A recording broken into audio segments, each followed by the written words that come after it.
You are listening to the WillPower Podcast. Welcome to the show.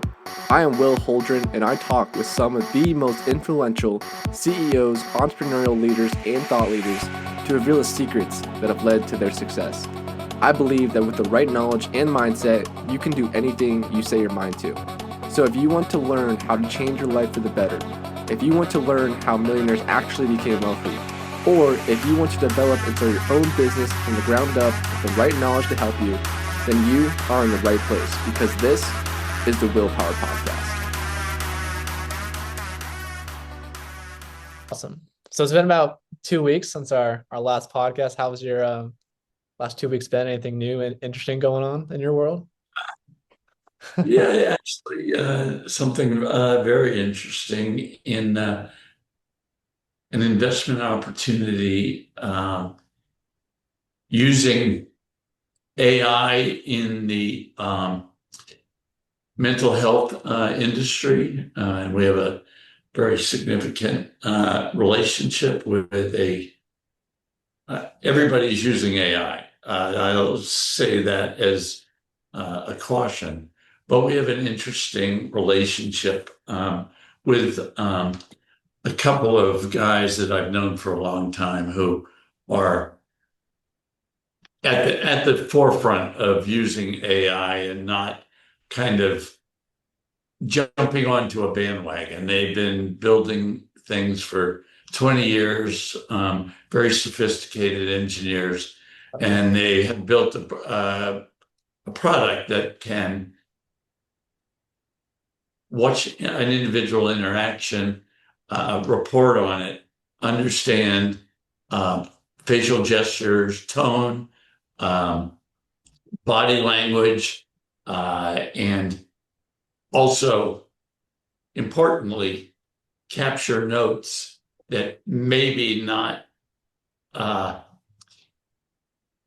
created by the practitioner in real time, because a real practitioner in real time is trying to remember the history of the patient, trying to listen, trying to come up with advice. There's a lot going on in his head. Using AI, not only do they watch the patient, but in addition, they have all of their notes from prior sessions. Wow. So that if the patient says, "You remember, of course, that I had this traumatic event with my cousin," and the AI goes right to the notes and says, "Yes, it's cousin Jimmy, and this is what happened." Wow. So there's a lot of interest in that, and we've had some very high-level people in the therapeutic world looking to adopt this. So it's fascinating. As the whole world of AI is. Yeah, it's definitely growing. I'm kind of curious. I mean, it seems like, how often would you say you get pitched like a different business opportunity? And I'm kind of curious, like, how many are you involved in, would you say, just across the board? What's interesting, Will, is that sort of in a position that it really becomes some kind of inquiry, a lot just from people that we know. In this case, a friend of the family for a long time just wanted to introduce somebody in the psychiatric or psychological mental health field because it was interesting. Yeah, we knew we had an investment with this AI company. We knew when we talked to him that the solution to what he was struggling with was to bring AI together. And I think what really happens is by the time somebody's got a fully vetted pitch to us, we're probably not interested because there is a certain level of, desperation. If they're coming to us, they probably have gone through a lot of their contact list, and it's very stale, particularly how they reach you, whether it's a sure sign is LinkedIn. Another sign is that they're in a different city and they're not recommended to you by a relationship that you have. So there's in today's world, it's so easy to make a contact. It's really not beneficial, and it's a waste of time most of the time when you get something sort of over the transom. Yeah. But you have a broad network. I know so many VCs that are interested in having a partner. I know so many people that have been at a company, came up with an idea, don't know who to talk to. Mentoring is a good way to build opportunity sets because people do trust me and do, if they know me, want guidance. They also want money, don't get me wrong, but they want guidance. Yeah. And I think if they're intelligent, will ask for guidance anyway. It's a more polite way to start a conversation, but it's also more important. If you come in, you usually don't have the answers. So having a dialogue about the opportunity and questions about it immediately, whether it's me or anyone else, engages somebody intellectually in the process and makes you want to learn more about what they're doing before they get to I've got something and do you have $500,000? Networking and relationships. But how many a week? I would say 5 or 6. Wow. Okay. That's a lot. That's definitely a lot. But I guess you've been a VC in this game for quite some time, and people definitely know you at this point. So But and also, I spent a lot of time in the education space. yeah, So I have a name and a reputation. So it's not hard if you're in this doing something in education to kind of figure out who the veteran thought leaders might be. sure. Present at a conference. There's just so many ways. So, and this is such a difficult time to raise money that, as I said, just trying to figure out what number pitch you are. You like to not be the last one to hear a pitch. It's never a good sign. Anyway, Right. that's what happens. Yeah. That means a lot of people said no before you at that point. And Yeah. But it's yeah. because it's also in entrepreneurs, know this and need to expect it, but you're going to get it no as an answer more often than you're going to get yes.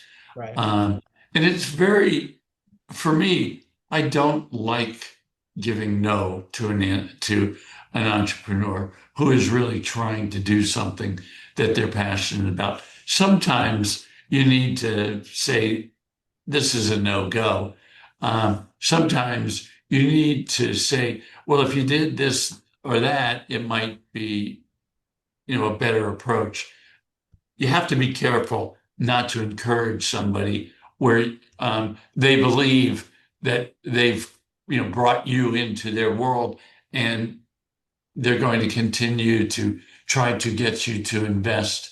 You need to make sure that you're clear where you stand on the investment and offer to give help if you can, without them thinking that you're trying to let them convince you to give them money. Yeah. Because like you're saying, they all need guidance at some point because this is all like second nature to them, right? So they're not used to how these things are structured and how really the financials, logistics work on the back office side of things. And that's a huge piece of it when you're raising capital. And it's serious because you got to track it. Is it treated as a loan? Is it treated as equity? Is it treated how's it treated, right? And then what are you paying interest on? It's complicated, and most people, an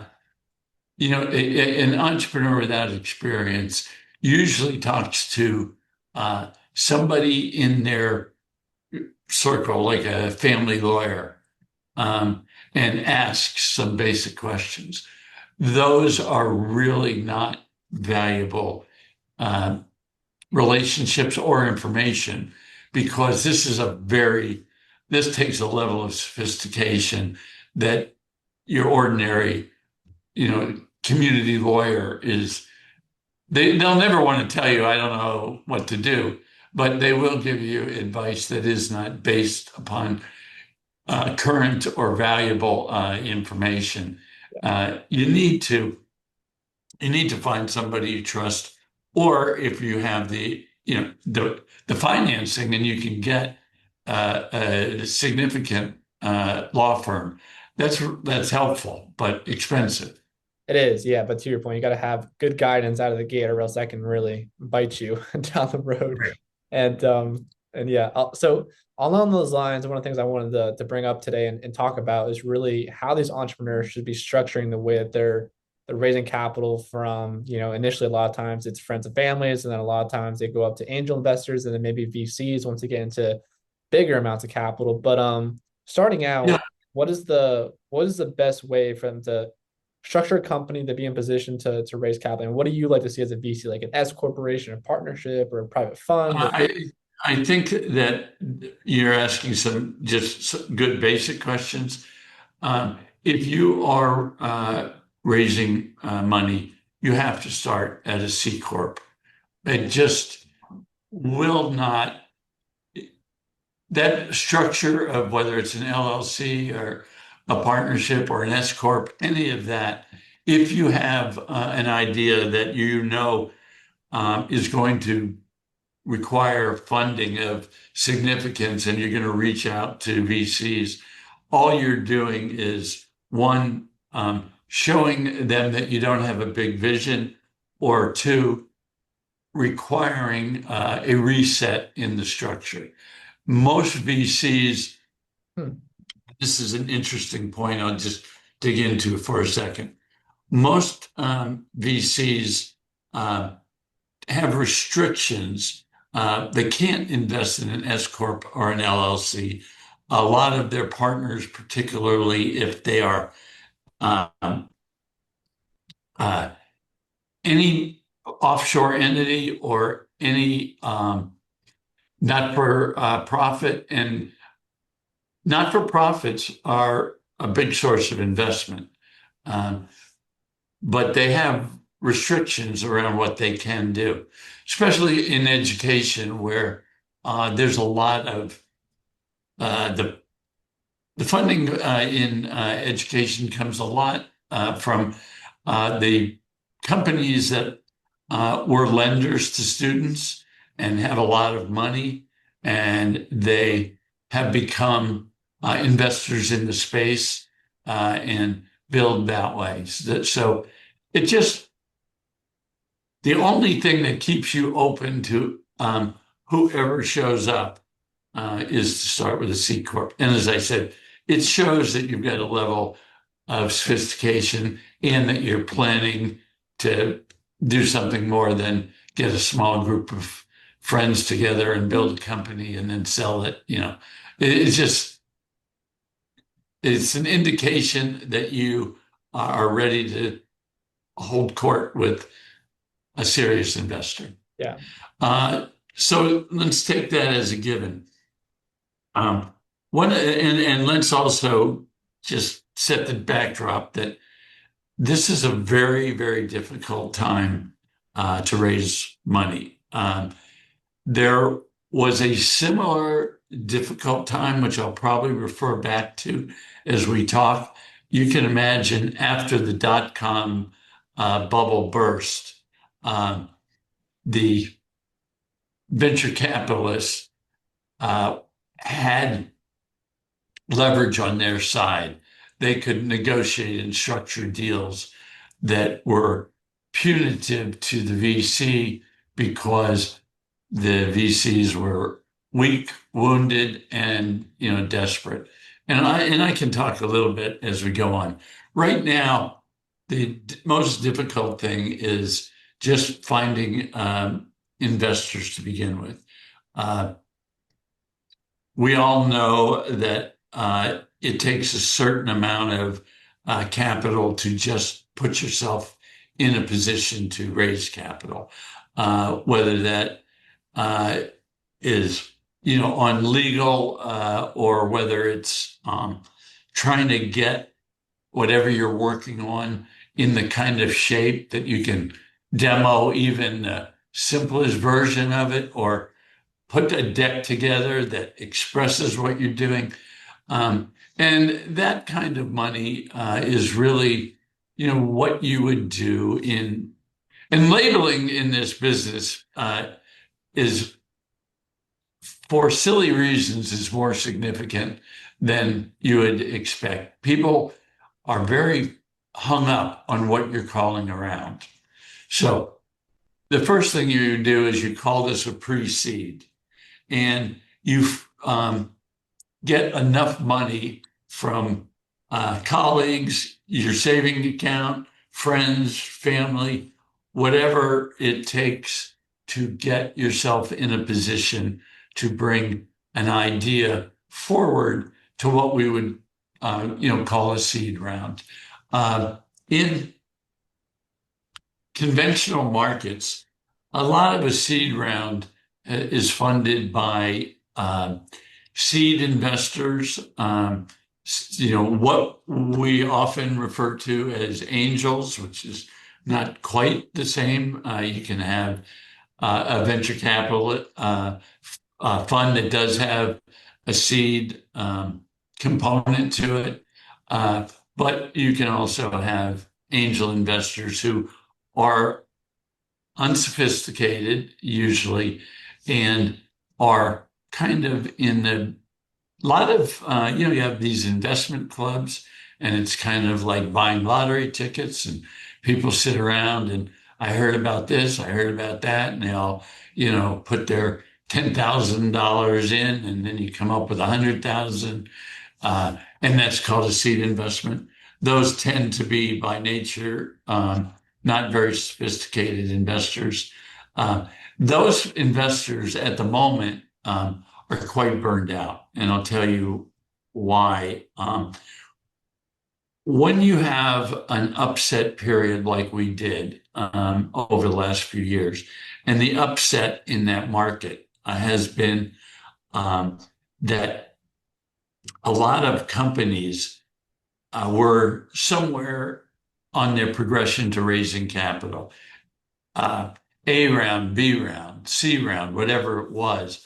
And on their way there, either the lenders who went out of business, SVB or Pacific PacWest, I'm drawing a blank on a number, but the conventional lenders to the PE, the VC business crashed all around the same time. And that took a huge amount of money out of the market, money that VCs got to be dependent upon. So the next thing that happened, so you can't borrow money. Now you want to go back to raising around. The people, that money became very expensive. When you're not able to raise money conventionally, the prices go up, the structures get complicated, and by and large, what happens is management takes care of themselves, and clearly the next investor in wants to be respectful of the management and their position because they're reliant on them. So you create a sandwich, and those angel investors get pushed back, pushed out. And that can be a severe devaluation of the initial round.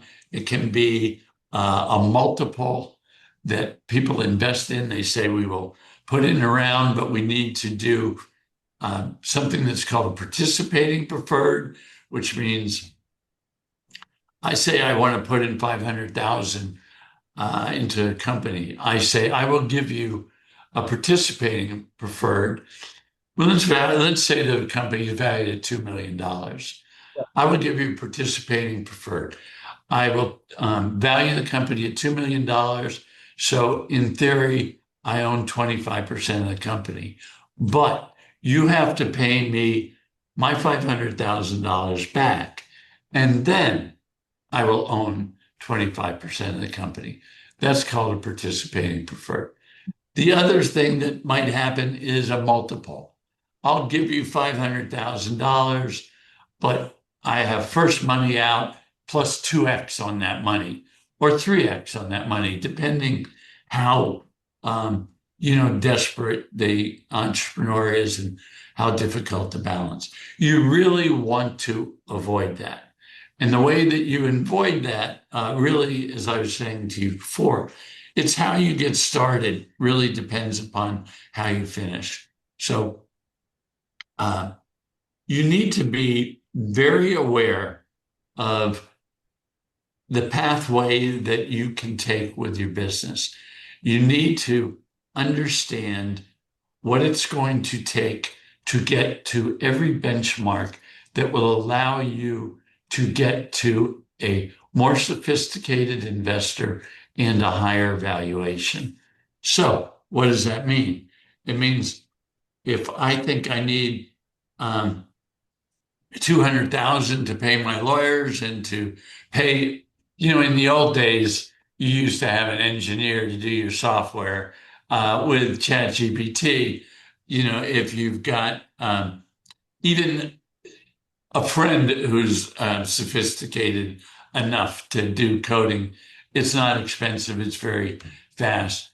You need to make sure that that coding is the answer. You need to test it. You need to make sure it's bulletproof because, as we all know, ChatGPT or other AI is not necessarily perfected yet, but it can do the coding that you need to have a MVP, minimal viable product, something that you can demonstrate.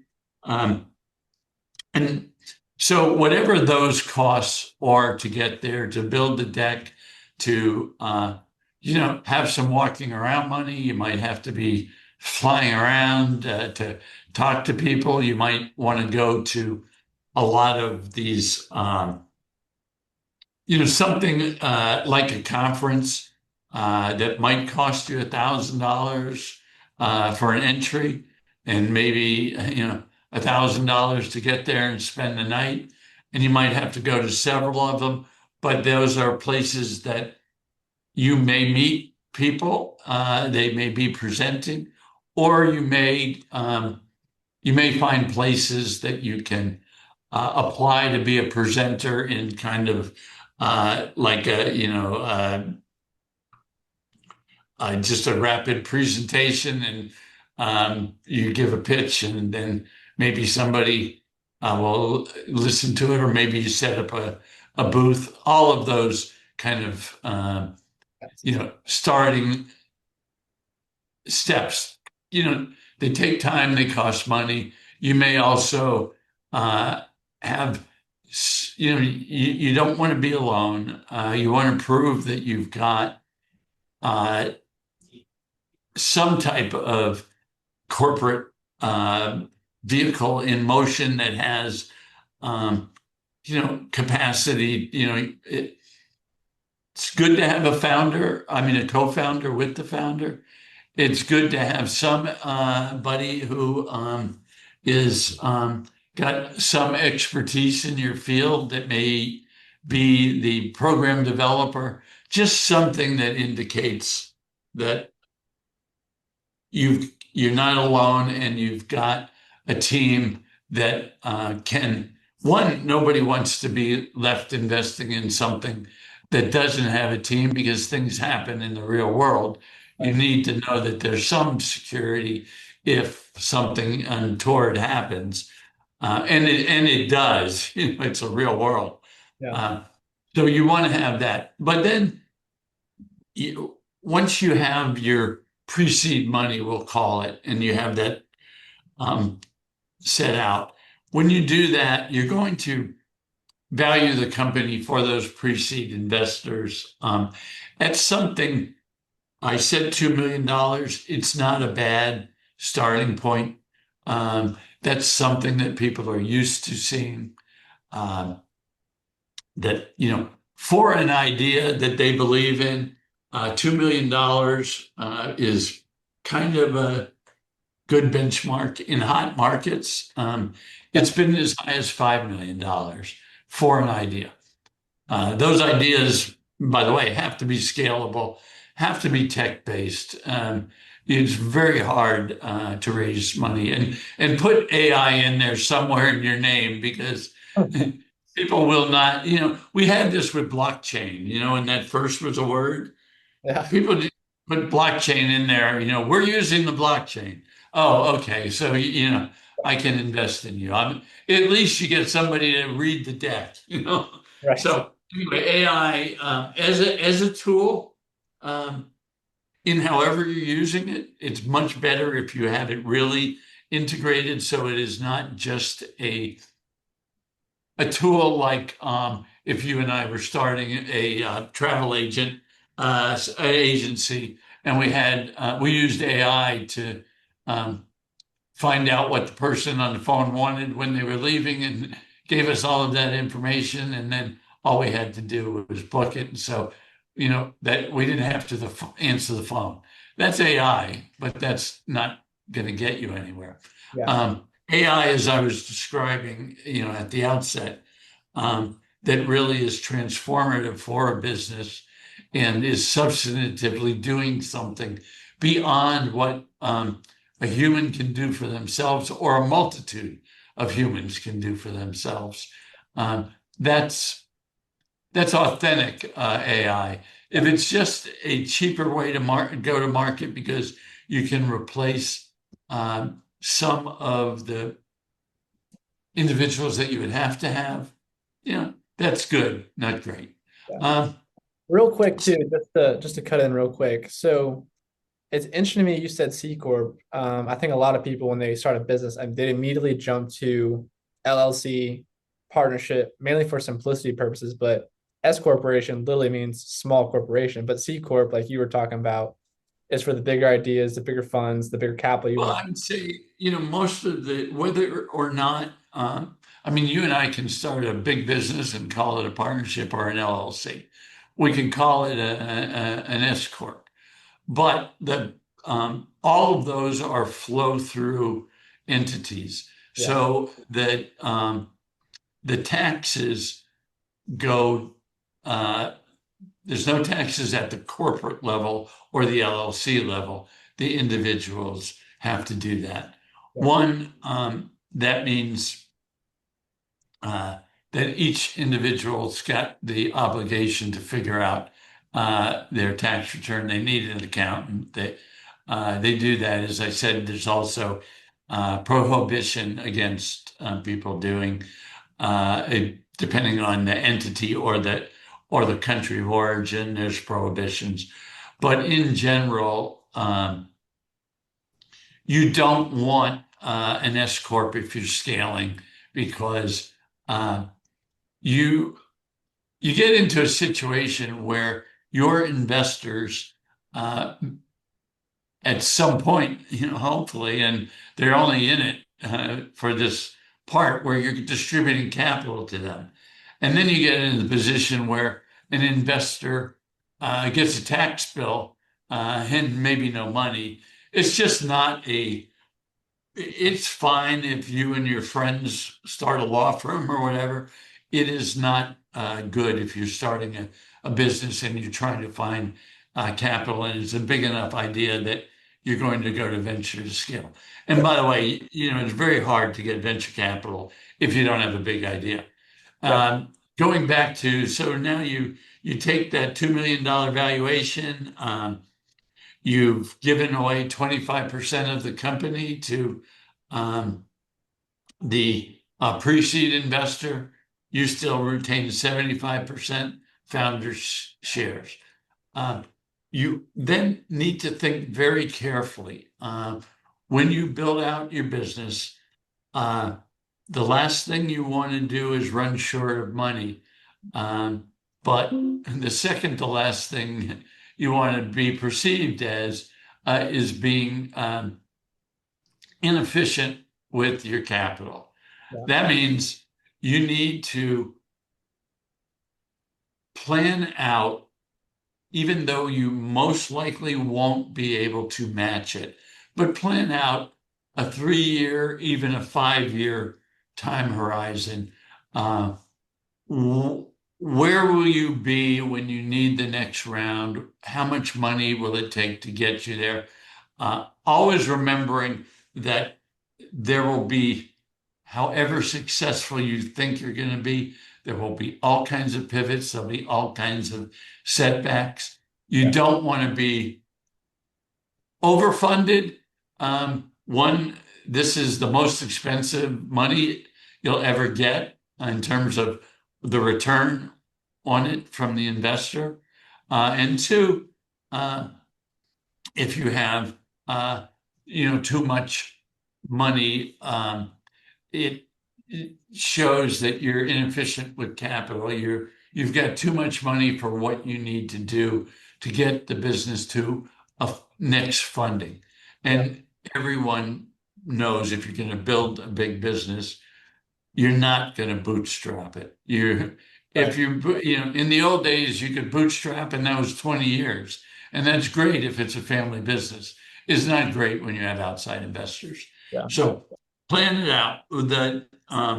The next benchmark that you want, we'll call that the seed round.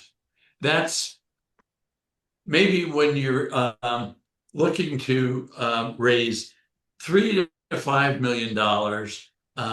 Conventionally, seed rounds now are you're looking at kind of a $10 million valuation. Maybe more depending on whether you've proven traction in the marketplace, whether you've got a unique idea that is growing rapidly, and whether you have. We did a cosmetic company, and we had Brooke Shields as the CEO and as the brand. That's something that people, would pay up for because there's inherent value. Another way that you have inherent value is you've got a repeat entrepreneur with a success rate that's, off the charts, or you've got a founder that has relationships within an industry that are unusual and are able to be tapped into. So those are the ways you might move that valuation. I've seen lately, things that were at 20 million. 10 is more common. The other thing is that when you begin to talk to VCs, they don't care what you think the valuation is. They're going to set it for you. This is an important piece because if you're going out to the venture market, you need to understand who you're going to, have a number of lines in the water, know what those venture firms have invested in, know how you would fit into their portfolio. If you can, talk to the leadership of companies that are in their portfolio, so you have a sense of what the relationship is with the VC. So do a little bit of selecting, and then you really want to solicit 2 or 3 that are most interested and are most capable of taking on, what we call the lead investor role. Okay. And that lead investor is going to set the terms for everybody else. So you've got to trust them. and they've got to be a name that's respected in the industry by other VCs or even outside investors. But choosing somebody that you can negotiate with, because setting that, it's one thing to set the valuation. It's another thing to set all of the other parts of a term sheet. And mostly what you're going to find, particularly in today's world, where you can't raise all the money all at once, you're going to be using a convertible note, which means you're going to set a cap on what that valuation will be. But that valuation will be judged by the time you actually have enough money to close around. So if your objective is to raise $5 million and somebody comes to you and says, I'll give you $1 million, and they're going to want to do something like give me a 20% discount to when you close the round at 5 million and a cap at $10 million and a discount to that. They might ask for interest if it's convertible loan. If it's a SAFE, which is standard agreement for equity, you won't have an interest carry on it, but you will have some terms that say, if you raise X amount of money, I'm either forced to convert or have the right to convert. You may have terms that say if you don't raise, $2 million and you liquidate the company, first money out. There's a lot that goes into it that is circumstantial, but those are the terms you'll hear: convertible note, SAFE note, as I said before, participating preferred.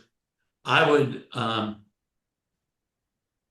is really important when you're building a company to have a good enough idea that you are attracting investors that don't do things like demand a participating preferred or a 2X.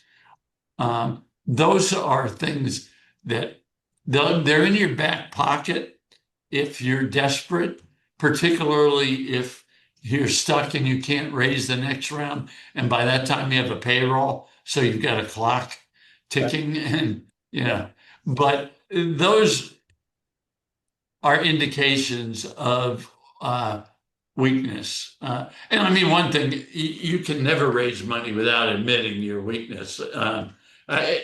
Nobody is going to be blind to your desperation. They're going to ask you, how much cash do you have in the bank? How much runway do you have? Right. What are your plans? Who's in your pipeline? Where are you with, potential clients? All of that. So if you're in trouble and nobody cares about that, your investor is going to be useless to you. If they're not asking you the questions that let them understand what they're getting into, they're not going to be able to help you, but they will be able to hurt you because they're going to be angry at you when the reality surfaces and they find out that you really don't have anything. Then they're just going to be mad. So you want your investor to be fully informed, and you want to make sure that everything is spelled out. We do have a legal system, and there's many entrepreneurs who are behind bars today. Right. So it's really important to take your investors seriously, give them all of the facts you can. Make sure that they are totally understanding of what you're doing. Make sure that they're on board with the plan, that you have enough money to get you to the next point. And then you can stay in control, hopefully, of the pricing mechanism. When you get to a venture capital stage, and it might be the seed, it's more likely going to be the A. You want to have something that you can get multiple VCs to look at, and that you will do that because they're interested enough to give you a term sheet, not ask you, how do you value the company? Yeah. If they ask you how to value the company, this is a bit of a game. But, it's much better to say, we're looking for a term sheet. Then you don't get into, you get somebody who's more serious, will dig in and will put a value on it. You should always have a sense of the value in your mind.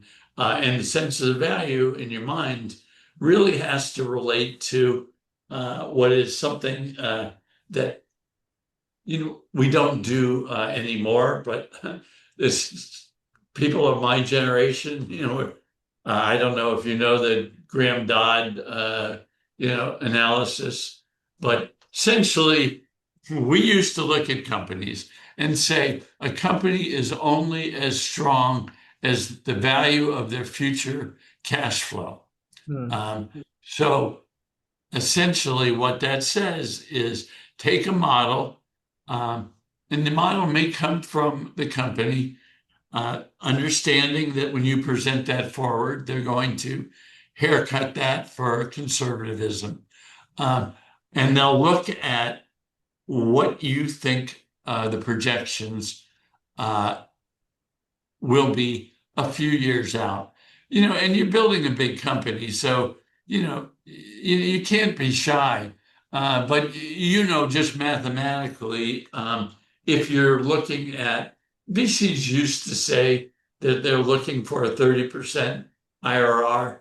A lot of VCs have moved away to say we want a 2x to 3x exit in 5 years. But no matter how you look at that, it eventually comes down to looking at what the cash flow is. And so, and the one thing, not to be scared by it, because if you're doing a present value, you can think big. Because I can tell you 8 years out, the difference between 10 million and 20 million valuation, it gets discounted back so much, it doesn't matter. If you get into an argument about whether your company is going to have a value of 10 million to 20 million in 8 years and you're asking 5, you've already won. Right. Exactly. It's good to show that there's thought that into evaluation, that you based it on something, not sticking your finger in the air or saying, I have a friend who had a good idea and he got, $10 million from, Andreessen Horowitz, so I should get it. Right. It really is not going to work that way. Right. But to your point, I mean, it's definitely a complex system, especially for these newer entrepreneurs that have never done anything in this realm before. And we've definitely shared a lot of information today. So I really appreciate that. I think when we pick this up next time, we can go more into these term sheets and how investors should be structuring these with these VCs to bring in, and really how that operates and how that functions for those investors. So